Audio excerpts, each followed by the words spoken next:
Hi ladies, just getting cozy here. Brooke asked me to do this video for her beautiful community group, so that's what I'm doing. For those of you that don't know me, my name is Jessica Lowe. I'm a qualified fitness nutritionist.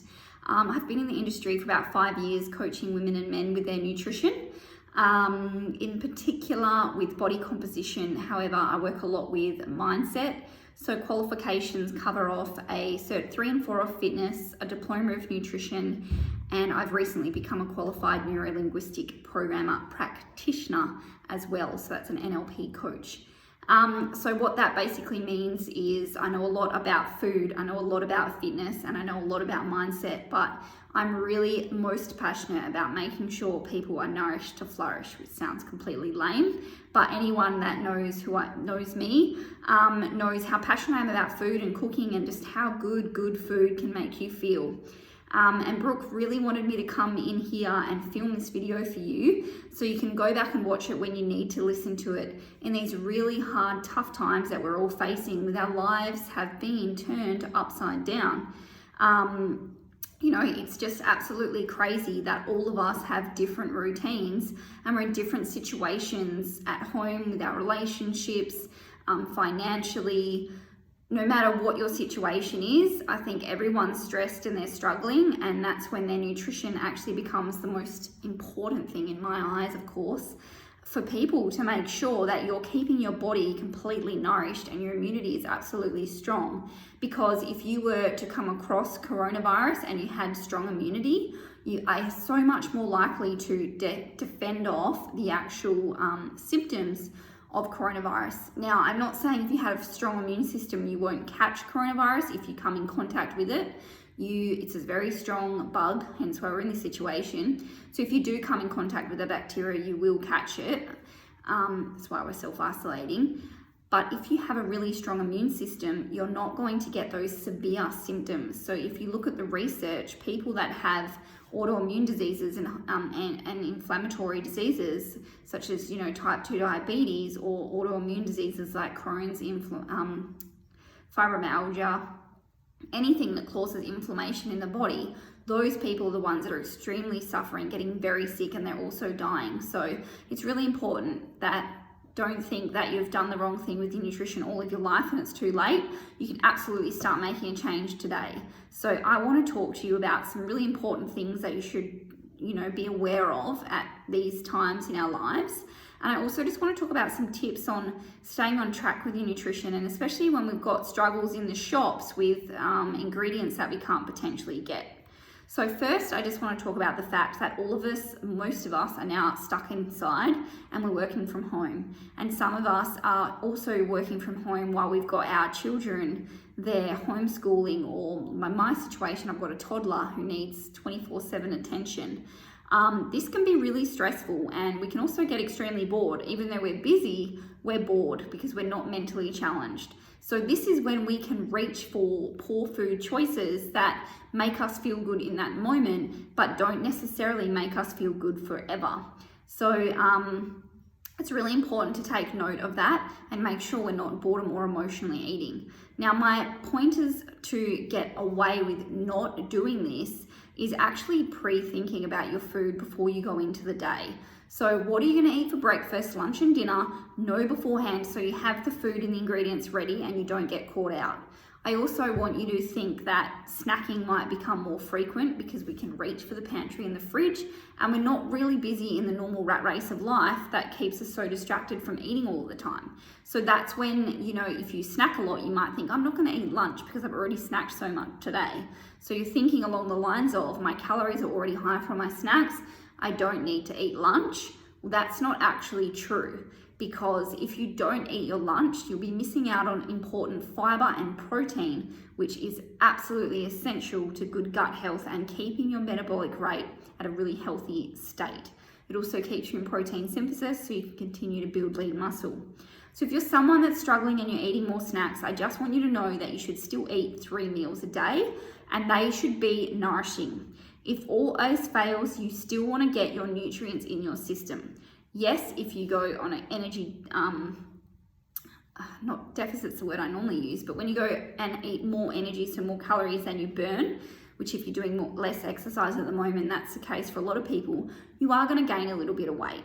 But I just want you to know that it's so much better to actually gain a little bit of weight in these times, feel nourished, have enough micronutrients so your cells are healthy and you've got good immunity, keep a good metabolic rate and stay in protein synthesis. So when you get back into the real world and you can exercise and you can go back to normal eating, you will have lean muscle, your metabolism will still be strong, your immunity will still be strong, and your body will fight back and you'll drop the weight like that. The people that don't do that, the ones that slow down with their eating, they calorie restrict and they fill up on refined carbohydrates and foods that lack nutrients, they will be the ones that may not put on as much weight, but they're actually going to look sick. They're going to have poor sleep. They're going to not manage their stress very well. If they got coronavirus, they would get extremely sick. Their body will be inflamed. Their metabolism will slow down so much, and their gut health and their digestive enzymes will decrease so much that when they get out back into the normal world, they are actually going to struggle. They're not going to cope very well. So I want you guys to use this time to set yourself up to be your best version of yourself nutritionally. A couple of extra kilos are not going to matter. So with that being said, thinking of your meals, I want you to make sure they're high in fiber and high in protein. Absolute must. Fiber is a prebiotic which makes your gut enzymes increase, so you can increase your good gut bacteria. Now we all know when we have good gut health, our immunity is strong. So if we have good gut health and we come up against coronavirus, we are actually going to fight it off better. Good gut health is also amazing for regulating hormones. So all those women that are struggling with polycystic ovary syndrome, menopause, PMS, all of that stuff, this is your chance to nourish to flourish, ladies. You may as well use it. Take a bit of a digestive holiday, eat lots of whole food nutrition and become the healthiest version of yourself rather than sitting at home and wallowing in your, dull moments and eating lots of bad refined carbs and chocolate and bread. They're just going to make you become more insulin resistant, which will actually make you have so much more weight issues by eating the wrong macros rather than eating the right macros. So I really want you to make sure in these times, if you have lowered activity and you're not training as much or as hard, I want you to lower down your carbohydrates to prevent insulin resistance. I want you to increase your healthy fats to lower inflammation. If your body is inflamed and you get coronavirus, you are actually really going to struggle with your respiratory system more than anyone else. So it's really, really important that you make sure you're eating lots of healthy fats to reduce your inflammation. Healthy fats also help you to absorb more micronutrition, so you can actually be extremely healthy. It gets all of the micronutrients, which is, our iron and our vitamin C and our vitamin B and our vitamin D and our calcium, all absorbed through the small intestine with eating healthy fats. So for those of you that have been exposed to my dinner club recipes, I'm talking about my low carb, high fat meals. They are absolutely perfect for this time. They're fantastic for reducing inflammation, really good for fighting off insulin resistance, and they're going to be fantastic, especially if you are someone that's struggling with grabbing those extra carbs. Balance it out with some low carb, high fat meals for breakfast, lunch, and dinner. Now, in terms of going shopping and not being able to buy the foods that you normally would, this is where I want you to learn to read labels. So I always want you to think my protein has to be high. Number one thing, if you're making a meal, you want high protein. You also want high fiber. You want to make sure that your ingredients never contain trans fats. I would tell you to do this all the time, not just for this situation, but say if you normally bought something that you knew was healthy and you couldn't get it. So there was other brands that were in the aisle that were also available. I want you to turn that packet around and look at the nutrition panel. I want you to avoid trans fats. I want you to look at the amount of carbohydrates, and then underneath that it will say sugars.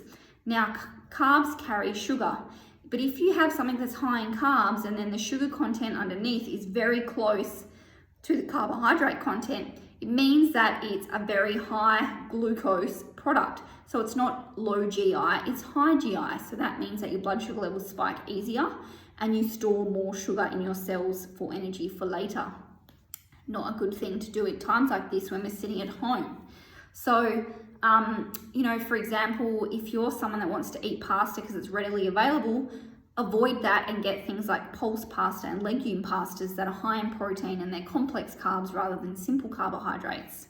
When you're buying your vegetables, I want you to think about non-starchy vegetables versus starchy vegetables. So non-starchy vegetables are stuff that carry lots of micronutrients but don't carry much carbs. So they are low calorie but full of all the good stuff. So that's stuff like spinach, kale, broccoli, leek, capsicum, herbs, cabbage, cucumber, zucchini. They are all non-starchy veg and they can be swapped out in any recipe, and you should be loading them into your meals in abundance without worrying about how much you're eating in volume. But then you've got your starchy vegetables, which are great for energy. They contain carbs. That's your root vegetables, your sweet potato, your beetroot, your carrot, even your pumpkin, stuff like that. They are carbohydrate-based vegetables. When you're planning your meals, you want one carbohydrate vegetable serving. You want the rest to be non-starchy. If you have a recipe that's made with non-starchy veg and you can't get the veg that you normally would, swap it out for another non-starchy veg. It's going to ensure that the recipe still works, it's still full of fiber, and you're getting lots of micronutrition, but you're not going to blow out the calories by swapping it out with a carbohydrate-based vegetable. The other thing I want you to think about is the fact that if you're drinking a little bit more in these times, and I'm not going to lie, I've had a few more wines than I normally would, that it's the worst time to actually drink because alcohol causes inflammation. And as I said earlier, inflammation in the body is actually what makes coronavirus so successful in making people so sick. So I would recommend avoiding alcohol as much as you can, especially if you're someone that's already struggling with inflammation of the body. So if you're someone that's pre-diabetic, if you're diabetic, if you have an autoimmune disease, please try and avoid alcohol as much as you can at these times. It's really, really, really important that you do that. You want your liver to be as cleansed and as clean as possible, because when it gets hit with the virus, it's the one thing that actually rids all toxins from the system. So the liver goes into overdrive. So it's really important that you stay well and have a really clean liver. So less alcohol, less refined sugars, lots of water, and eating heaps of non-starchy vegetables at this time is really, really important. I think that's all I really wanted to talk about. I also just want you to note that stress is a massive causer of inflammation as well, and you are going to get more stressed at these times. And the other thing that happens to the body when we get more stressed is the body really struggles to break down carbohydrates, also impacting insulin resistance and fat storage. So if you're someone that's really stressed at this time, I want you to take some time to nurture yourself, to practice some deep belly breathing, to do some journaling, ask for help, speak up to your friends, get on Zoom calls, lean on your partner for help and support, and get that kind of stress relief from other things than food, because stress is going to affect your inflammation and your digestive system so much more than you even realize. It's really important to make sure that you can manage your stress at these times, which I know is easier than said than done, but even just me having this conversation with you right now would hopefully, to those people that need it, highlight that it's an issue and that it could be affecting your digestion and you are creating inflammation. Now, a good sign if this is affecting you, if you put your pants on in the morning and they seem comfortable and loose, and then you get to the end of the day and they seem tight and you look like you've got puff around the top of your pants, that is called digestive inflammation, and it's caused by stress. So what you need to do is you need to up the anti-inflammatory ingredients in your food. So that's things like turmeric. And you also want to make sure you're eating lots of healthy fats. So oily fish, nuts, avocado, they should be in your diet in abundance to help you lower your inflammation response at these stressful times. So I think that's pretty much it. Brooke is going to post this in her group. If you have any questions at all, you can definitely reach out to me. A lot of you know me from before and we've worked together in the past. So if you need anything, reach out and ask me any questions. But is all I can say, and is stress, is plan your food, stick to 3 meals, try not to snack. If you do snack, don't stress. Just make sure you're eating your 3 nourishing, nutritious meals every day through this time. And if you do put on a few kilos from being in having more calories in your system, it's okay. Your body will do what it needs to when the time is right. Nurturing and nourishing yourself during these times is the most important thing. So that means lots of nutrition, lots of nourishing to flourish and reduce stress, and you will come out on top, I promise. All right, guys, I'll speak to you soon. Take care.